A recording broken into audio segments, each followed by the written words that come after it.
Assalamualaikum warahmatullahi wabarakatuh. Perkenalkan, kami dari kelompok F akan mempresentasikan tentang akun perusahaan dagang dengan metode perpetual dan metode periodik. Sebelumnya, mari perkenalan terlebih dahulu. Per- Perkenalkan, saya Nadia Ferita Zahra dengan NPM akhir 385. Perkenalkan, nama saya Yana Ishan Sasabila dengan NPM akhir 388. Perkenalkan, nama saya Rekta Aulia Dwi Anita dengan NPM akhir 402. Perkenalkan, nama saya Muhammad Dafi Arifki dengan NPM akhir 419. Pengertian: perusahaan dagang adalah perusahaan yang kegiatannya membeli barang jadi dan menjualnya kembali tanpa merubah bentuk barang tersebut. Barang yang diperjualbelikan lazimnya disebut barang dagangan atau BD. Contoh perusahaan dagang adalah supermarket, toko kelontong, toko buku, toko baju, dan dealer mobil. Selanjutnya, karakteristik. Perusahaan dagang memiliki karakteristik sebagai berikut. 1. Menawarkan produk yang jelas wujudnya. 2. Laba diperoleh dari selisih harga jual dengan harga pokok penjualan. 3. Kegiatan usahanya adalah membeli barang dagang dan menjualnya tanpa merubah bentuk barang tersebut. 4. Menggunakan akun persediaan barang dagang yang terdiri dari persediaan awal dan persediaan akhir. Kelima, memiliki perhitungan harga pokok penjualan. Lalu selanjutnya ada akun-akun dalam perusahaan dagang. Yang pertama ada akun persediaan barang dagangan. Yang kedua, akun pembelian. Yang ketiga, akun harga pokok penjualan atau HPP. Yang keempat, akun retur penjualan, akun retur pembelian. Yang kelima, akun potongan penjualan atau akun potongan pembelian. Yang keenam, ada akun penjualan. Yang ketujuh, akun beban angkut pembelian. Lalu selanjutnya, siklus akuntansi dalam perusahaan dagang. Yang pertama itu mencatat transaksi di jurnal umum. Lalu selanjutnya mencatat di buku besar pembantu.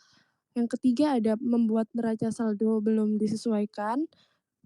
Lalu selanjutnya ada jurnal penyesuaian. Neraca saldo telah disesuaikan. Membuat laporan keuangan. Membuat jurnal penutup. Neraca saldo setelah tutup buku, lalu yang terakhir ada membuat jurnal pembalik. Lalu selanjutnya ada pengertian dari metode periodik dan metode perpetual. Yang pertama, ada metode periodik. Metode pencatatan periodik merupakan metode pencatatan yang sederhana dan mudah untuk dilakukan. Dalam metode ini, pencatatan atas pembelian dan penjualan dibedakan satu sama lain. Pencatatan dan mengkredit akun kas atau utang. Sedangkan untuk pencatatan atas penjualan akan dicatat dengan mendebit akun kas atau piutang dan mengkredit akun penjualan. Lalu yang selanjutnya ada metode perpetual. Metode pencatatan perpetual merupakan metode di mana pencatatan dilakukan setiap waktu secara terus-menerus berdasarkan transaksi pemasukan dan pengeluaran persediaan barang serta retur atas pembelian barang yang dilakukan oleh sebuah perusahaan. Metode pencatatan perpetual disebut juga sebagai metode buku, yaitu di mana setiap persediaan barang masuk dan keluar selalu dicatat dalam pembukuan. Selanjutnya ada perbedaan pencatatan metode periodik dan perpetual. Dalam metode periodik, akun pembelian terletak pada posisi debit karena ketika adanya pembelian, maka barang dagangnya akan bertambah. Selanjutnya, ketika ada retur pembelian, maka terletak pada posisi kredit karena retur pembelian itu dikarenakan barang dagangannya berkurang atau barang yang sudah kita beli berkurang. Selanjutnya ada potongan pembelian. Ketika terjadi potongan pembelian, maka posisinya ada di posisi kredit dan yang terakhir ada beban angkut pembelian terletak di posisi debit. Pada metode perpetual, akun-akun ini kita tidak akan menemukan akun-akun seperti yang ada pada metode periodik. Yang akan kita temui pada metode perpetual adalah akun persediaan barang dagang saja. Selanjutnya ada perbedaan pencatatan metode periode dan perpetual. Ada dua, yaitu yang pertama adalah metode periodik ini akan menentukan 3 akun. Seperti ini, ketika terjadi penjualan barang dagang, maka posisikan di kredit karena menjual barang dagang itu membuat barang dagangnya berkurang sehingga ada di posisi kredit.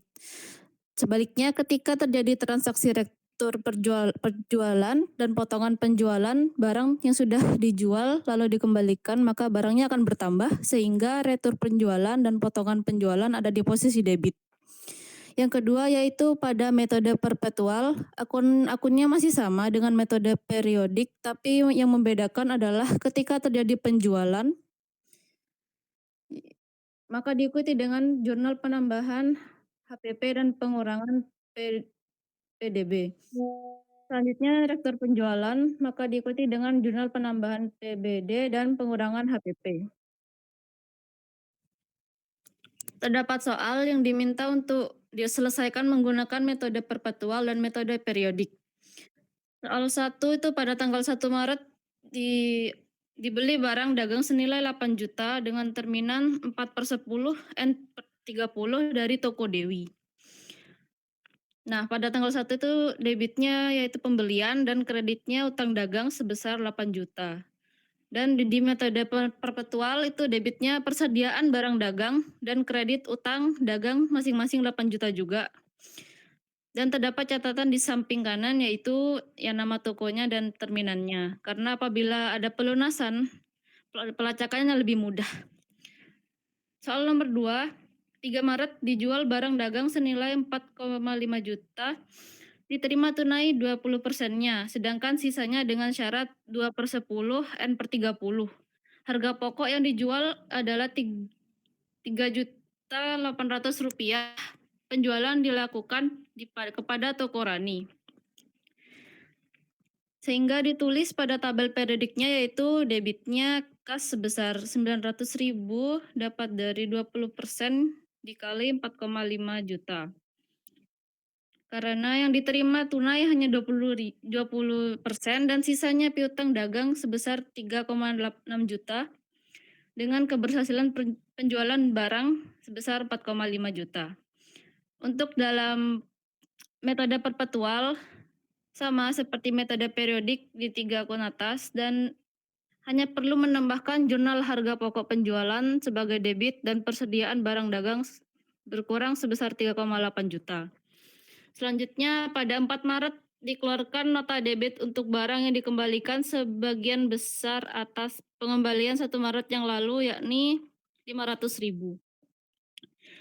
Dalam metode periodik dicatat debit itu utang dagang karena pada 1 Maret juga utang dagang jadi disesuaikan dan juga kemudian kreditnya itu retur pembelian.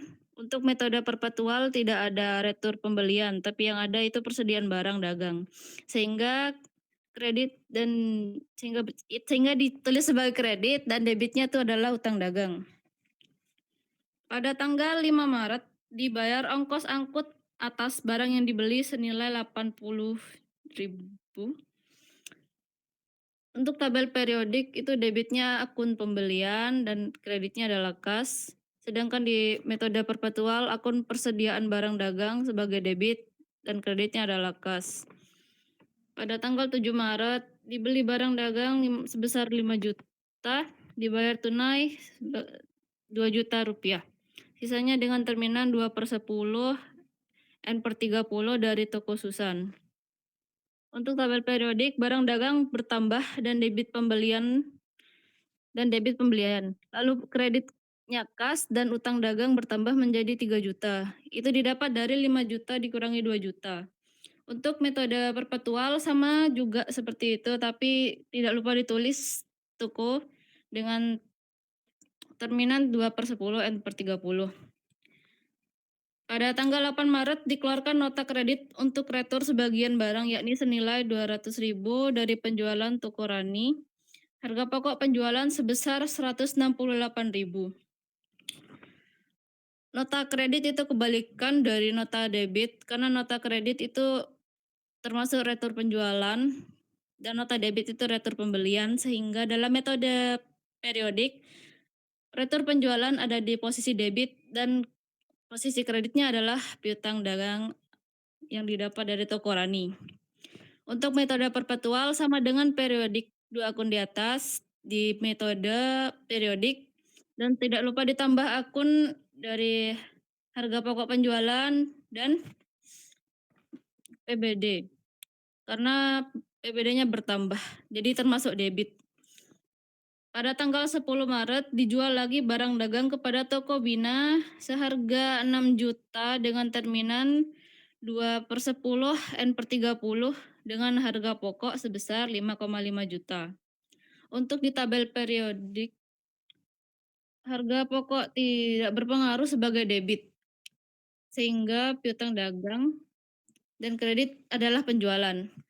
Di metode perpetual sama seperti yang di tabel periodik, tapi karena barang penjualan berkurang sehingga debitnya adalah harga pokok penjualan dan PBD sebagai kredit. Selanjutnya di tanggal 13 Maret. Nah, di tanggal 13 Maret diterima perkas dari debitur toko Rani atas penjualan yang lalu.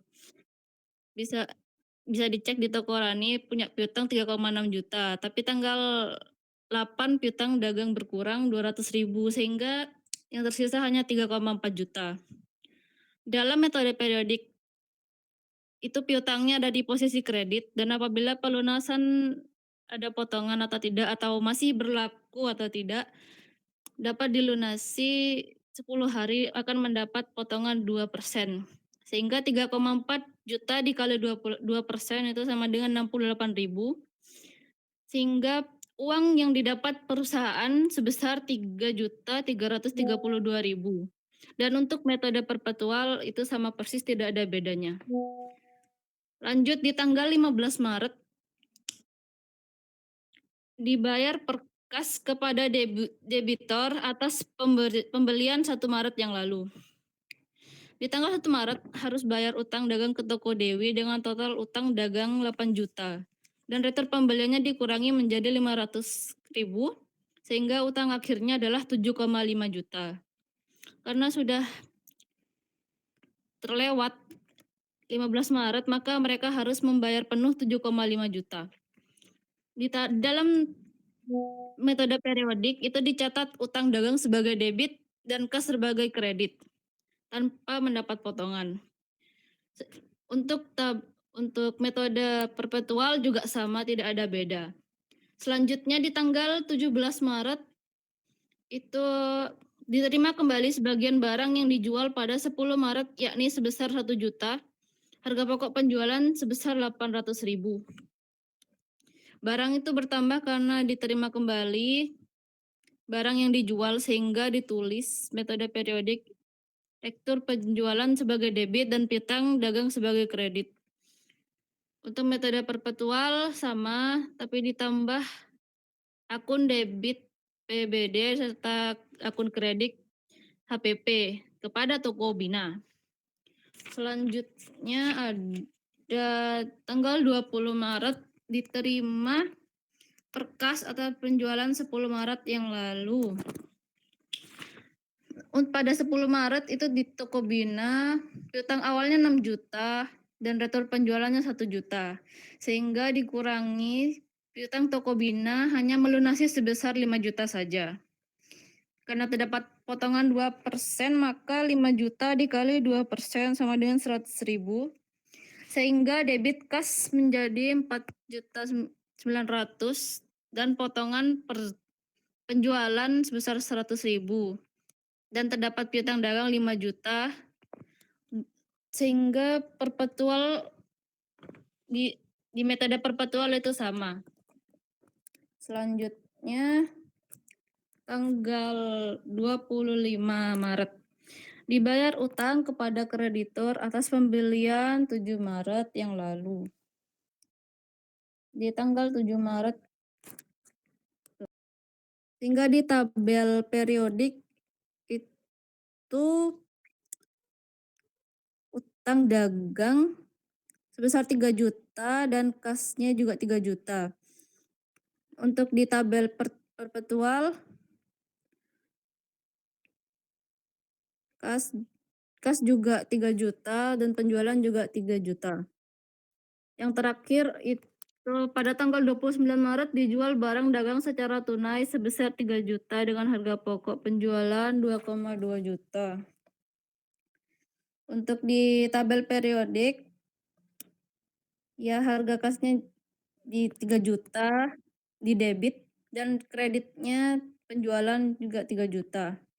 Untuk di tabel perpetual, menjadi harga pokok penjualan di bagian debit sebesar 2,2 juta dan persediaan barang dagang sebesar 2,2 juta. Sekian dari kelompok kami. Mohon maaf apabila ada kesalahan. Wassalamualaikum warahmatullahi wabarakatuh.